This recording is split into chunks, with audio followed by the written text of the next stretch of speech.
What's breaking, guys? Your boy PattyTrills, aka Young Johnny Bravo, aka I don't know why I did this video. I was scrolling on YouTube seeing what the cool kids are doing nowadays for views, and I saw these videos were like, can you beat Pokemon blank with only using blank? And wham! Look at all those views. So I thought, you know, since I'm a leech in this community, I thought I'd do one on a Pokemon that people don't think about and that I love because of memes I create on my channel, which is the man, the myth, and the legend, male Combee. Why Combee, and especially male? It's because male Combee doesn't evolve, so no need to slam dunk on that motherfucking B button every time it levels up, and also has horrible base stats to begin with. Now, before I explain the events of the run, let me explain some rules for this run since it isn't like a Nuzlocke. Rule number 1, I can only use male Combee to beat the game, and other mons I catch will only be used to help me progress in the game, like surf, fly, etc. Now that I think about it, that's actually the only rule. Special notes though, I gave a little honeycomb and metronome as a held item from the get-go just to help with attack power if using the same move for multiple turns. Like for example, if I'm spamming Bug Bite will build in damage and helps me with like progressing in the game. I also gave Combee max IVs and EVs with 252 in attack and 252 special attack with a neutral nature from the get-go as well. And if you have a problem with this, and I don't know, because look at those stats. I could fucking double them and it would be still an okay mon at best. So the fact that I'm gonna solo all of platinum, you can cut me some slack, alright? Also, I gave our Combee tutor moves that I can learn in platinum from the beginning, so instead of having only Gust and Bug Bite, it has a powerful move set of Air Cutter, Ominous Wind, Bug Bite, and Mud Slap. The strongest move being Bug Bite with the base 60, but since it's a bug type, I get that 50% damage boost because of Stab. And this is the entire moveset for the rest of the game, since it doesn't actually learn anything else past level 15. Now we got that out of the way, let's start with the male Combee solo run.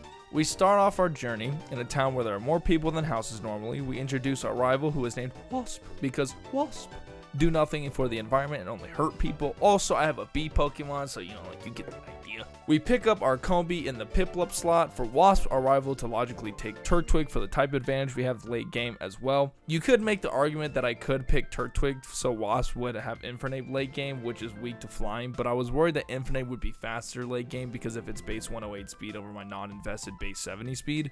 After waxing Wasp for the first time, we make our way to Jubilife City, where we do all the tasks that we're supposed to, like talk to Wasp, beat up some fucking nerds, and go talk to half the Pokemon community. Ha! Gotti! Get it? Because they're clowns?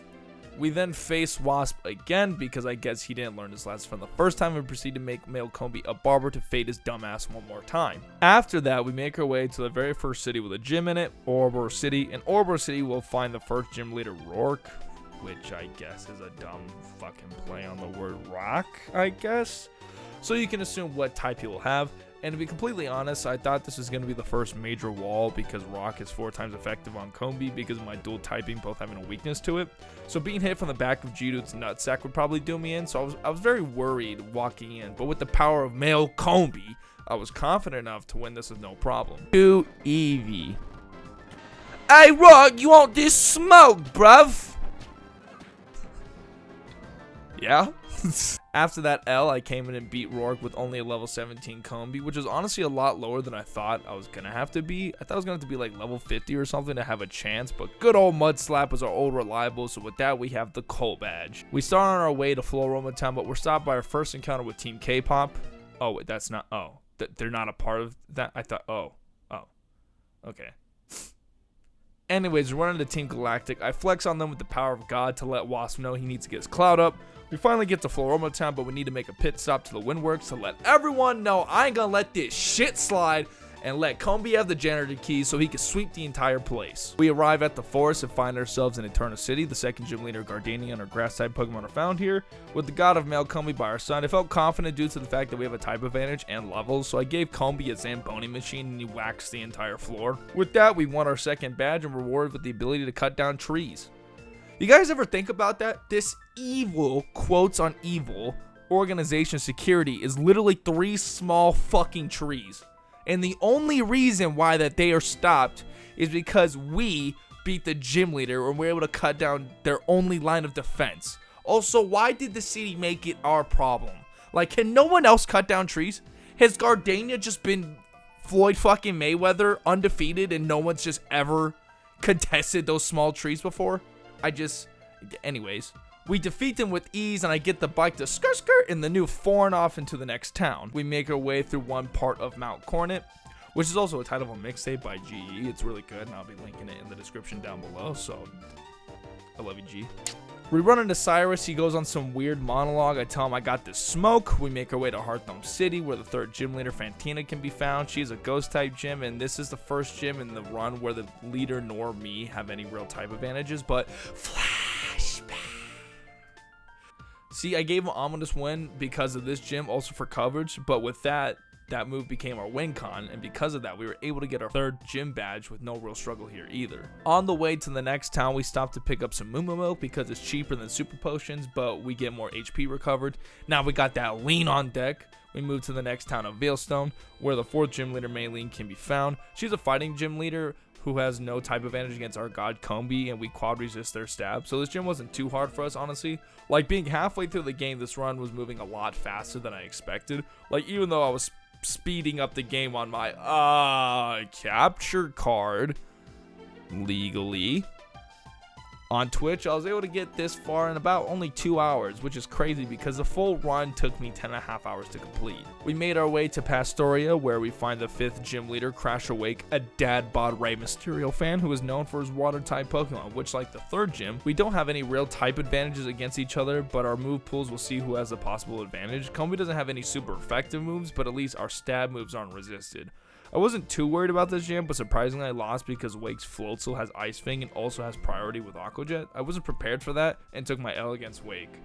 So from here on out, instead of simply over leveling Armand, I wanted to make this run seem as natural as possible. I went to the store and grabbed some drugs and popped them to live the hits that Floatzel gave us. And with that, we snagged our fifth gym badge. We find ourselves going through some stupid ass fog that's fucking dumb, and it's always been annoying regardless of how you play. Yes, defog is a great move competitively because it removes hazards, but the fact it's fog in the game lowers accuracy, which is annoying.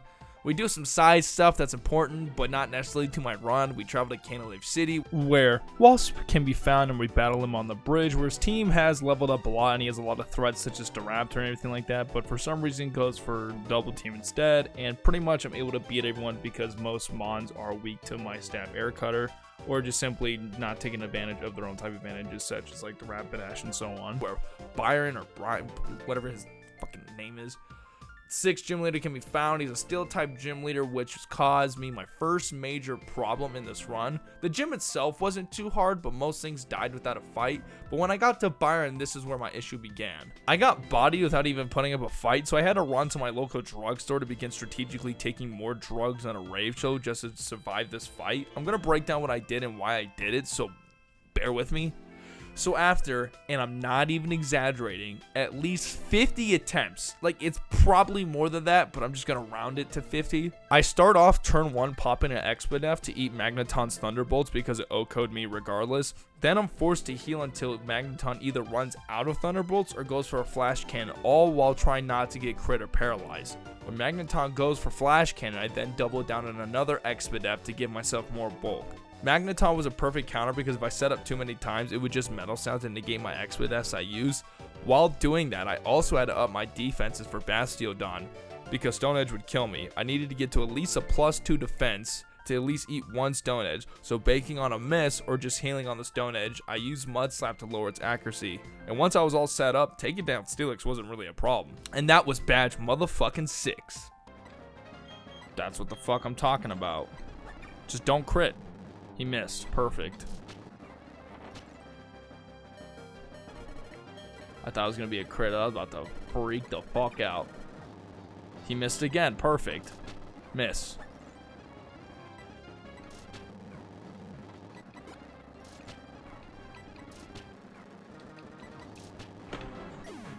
I think it's happening.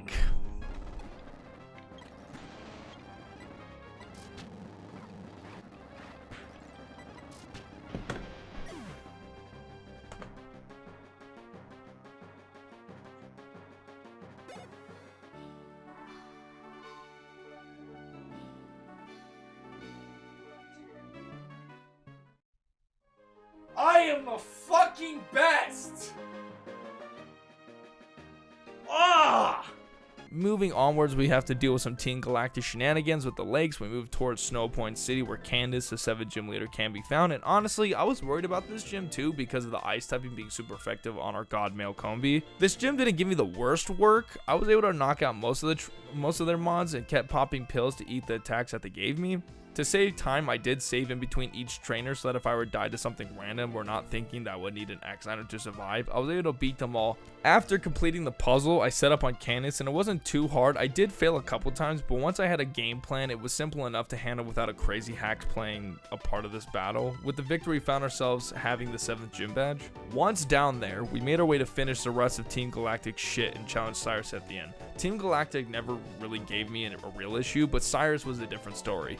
His Crobat constantly landed crits and poisoned me. Sneasel outsped me, and if I didn't set up against Crobat enough, Sneasel's Ice Punch would do me in anyways. On top of that, his Honchkrow in the back would be able to eat anything I threw at him, and in return to be able to OHKO me. This was a very hard battle, but I was able to overcome it after dozens of attempts and popping more pills. I smacked Cyrus's old bum ass to the Distortion Realm, where we would meet again later. We make our way up Mount Coronet. I battled Team Galactic on the way to the top. If Blues can do, we can too. Into the Distortion Realm, I do a puzzle where no matter how many times I beat this game, I will forever know that this puzzle will always mess me up. I don't know. We meet Cyrus again, where he has a stronger team, and I do the same thing I did last time. I set up as much as I could with the drugs while eating heads, and then blew him back. I was able to do it on my first try, which felt really nice because God was ready to face the Pokemon Devil itself, Giratina. Giratina was tricky because I didn't want to capture it. I wanted to flex as hard as I could on his entire set, but it never opened with like the same move. Sometimes it felt like Ominous Wind, or other times it felt like Phantom Force, so I had to just kind of adapt and play around it. And after a handful of tries, I was able to nay on Giratina to make our way to the 8th gym leader. Now with Team Galactic and Satan out of the way, we arrive at Sunny Shore City, where we are approached by Flint. Side note, fuck Flint, but we'll get to that. He tells us yada yada yada, you got clout, walk in, contest Faulkner's set, let him know his drip ain't that wet, and then come face the lead for when you're done. So I say bet and proceed to run the 8th gym's cheeks. Well, kinda. The 8th gym consists of electric type, which is super effective against me and will deal major damage, as we remember Magneton in Gym 6 really tried to nay on me. And honestly, Mud Slap, even though it's a straight ass water move 99% of the time, this move was Jordan Game 6 for most of the playthrough, which allowed me to beat this gym with the same method as the last gym, saving in between each trainer until I met Faulkner and I was able to set up and give him the work. And with that victory, we got ourselves the last and final badge. After this, we our way through Victory Road, which wasn't too hard, minus some trainers here and there that bodied my shit. Like a trainer had a Mamoswine and a Rampardos that were special for some stupid reason, but minus some of those trainers, I was able to scratch and claw my way all the way through Victory Road to reach the Pokemon League, where the real challenge began. I sold all of my items and TMs, bought as many hyper potions as I could with some status medicine, and to top it all off, got more drugs than Demi Lovato's house. Too soon? No? Yeah, whatever. After that, we can battle Wasp one more time, and I body him and make our way to the Elite Four. Disclaimer, I'm going to explain my moves here like how I did with the 6th gym leader, because boy, was this a goddamn challenge, and it really put my goddamn sanity on the line. Like, I'm not even kidding. I was a broken man by the end of this, so God was level 75 by this point because, like I said, I didn't want to grind it to level 100 because I was doing this live on Twitch, and I wanted the run to feel natural and not having to spend too much time on grinding, you know? So I was just kind of moving with momentum and just constantly kept pushing forward with this run. So the first Elite Four is Aaron, who is known for a bug-type Pokemon. Honestly, this was the easiest one. I was able to pretty much sweep him without having to set up or heal spam against him. We then move on to Bertha, which, pause, that's an ugly-ass name. I know your dad named you that musty, dusty, crusty, rusty-ass name because he knew no way in hell is his daughter getting piped in high school. Anyways, she had a ground-type base team, so this one was a little tricky because the Pokemon that did me in every time was Rhyperior going for Rock Wrecker. So against Wishcash, I had to set up with defenses and special attacks so I could actually handle the threats because Golem and Rhyperior's Rock Stat would do me in. When Rhyperior came out, it was all up to Ja to allow me to connect my Mud Slaps and have him miss Rock Wrecker until he died. And after a decent amount of attempts, I was able to win. So far, so good. Now, what was in front of me was the hardest thing I've ever done in my entire life playing Pokemon.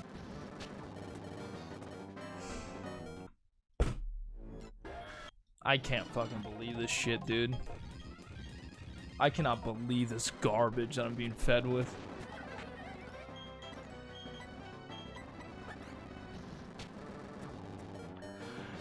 How do you fucking get it every time? Every fucking time, dude. How do you get 10% burn every time? Because, you know, 10% burn. 10% is like 150% to this guy. He gets it all the time.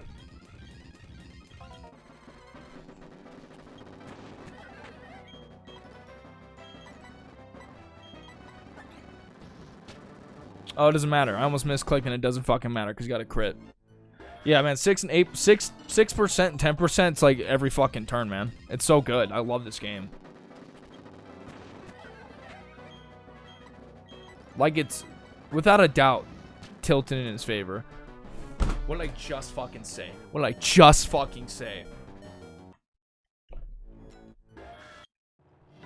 Like, throw me a fucking bone, game. Throw me a slight hint of hope. That's all I want. Just a little bit. But no, crit this. Burn this. I miss my move this. 95%, but I fucking miss. This game. Oh my god.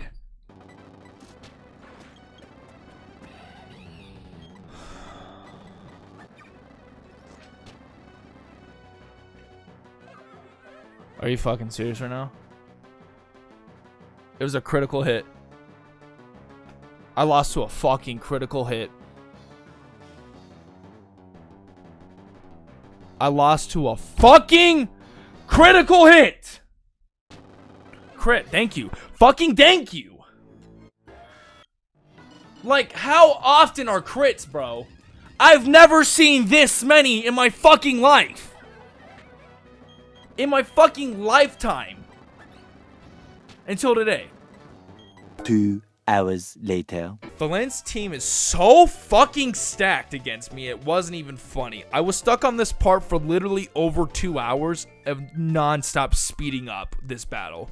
Because I don't know if secondary effects are boosted for Elite 4 trainers, but Flint got so many goddamn crits, burns, poisons, you name it. He had it all. He was like, come on, what you want? I got options. When theoretically, it should have been in my favor to not get hacks. So in order for me to beat Flint, I had to go +6 SPDEF with X items, +4 defense with X items, and also +1 speed, because I later found out if I didn't, Infernape outsped me and Flare Blitzed me to death. On top of it, I had to go +2 special attack while surviving hits from his Houndoom. That hacks me more times than I can fucking count, because at that moment, while heal spamming and sitting on my X items, if he got a crit or a burn, my entire plan was over. I can't tell you the amount of bullshit I had to deal with, especially when it would set up the sun. I had to live every attack and dodge when I could, go for Mud Slap until eventually, after raging and contemplating giving up this fucking run entirely for over 2 hours, I finally beat his stupid fucking red afro. God, fuck Flint.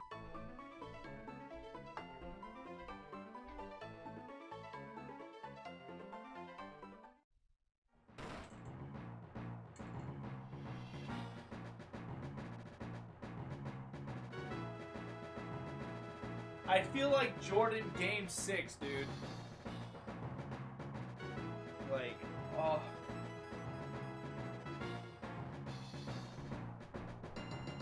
You have no idea.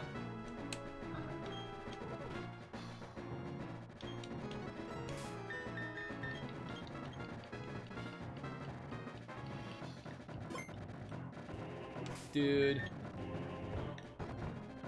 The last Elite 4 trainer was honestly not the hardest, but I did have some trouble because Lucian's team is Psychic Base. I set up against Mr. Mime with SPDEFs and attack, and then had to precisely attack when Mr. Mime's Reflect ran out, because Galade's Stone Edge would kill me regardless. But if I got to +2 attack, a Bud Bite would be able to kill first, as long as no Reflect was up.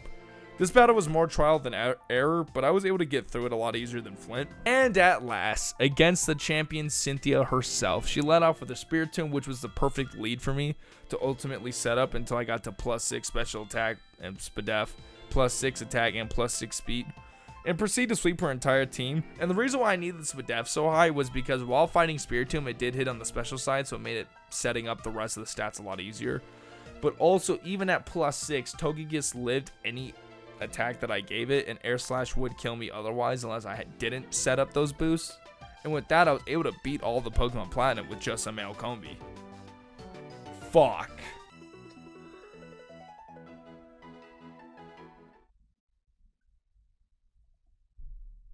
I can't believe I actually did it. I can't believe it. Thank you for the Twitch Prime sub.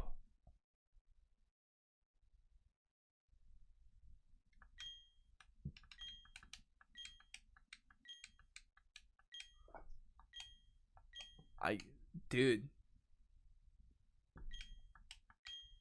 There's just no way. I can't do any Combee bars. I feel dead inside. This is light years harder than Patrat. Light years harder than Patrat.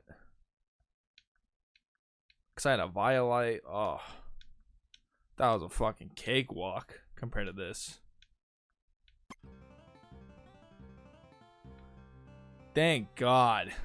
Thank you guys so much for watching. If you guys want to see other content, other challenges like this, let me know in the comment section down below. Make sure you guys share this video if you want to, or hit the like button, or subscribe if you're into that. I want to also make another disclaimer. I know another video was made like this with male Combee beating Pokemon Platinum, but I just wanted to say that it was just happened to be a bad coincidence, because even though his YouTube video was up first, I did my stream first and I came up with the idea, but he didn't know. He just heard an idea from one of his viewers, took advantage of it, because it is a good idea and this is a great video, so I don't blame him. So it was just a really bad coincidence. So I just want to say, yes, I know that video does exist. It's totally fine. Feel free to support that one as well if you want to. But anyways, with that disclaimer out of the side, I appreciate you guys. If you guys want to see more things like this, let me know. Definitely check out links down in the description down below. My Twitter, my Twitch, my merchandise, if you're into that. And like I said, Mount Cornet is down there below if you want to listen to it. And with that being said, I'm going to get the fuck out of here. You guys know me as PattyTrills. I'm out. Oh, yoga.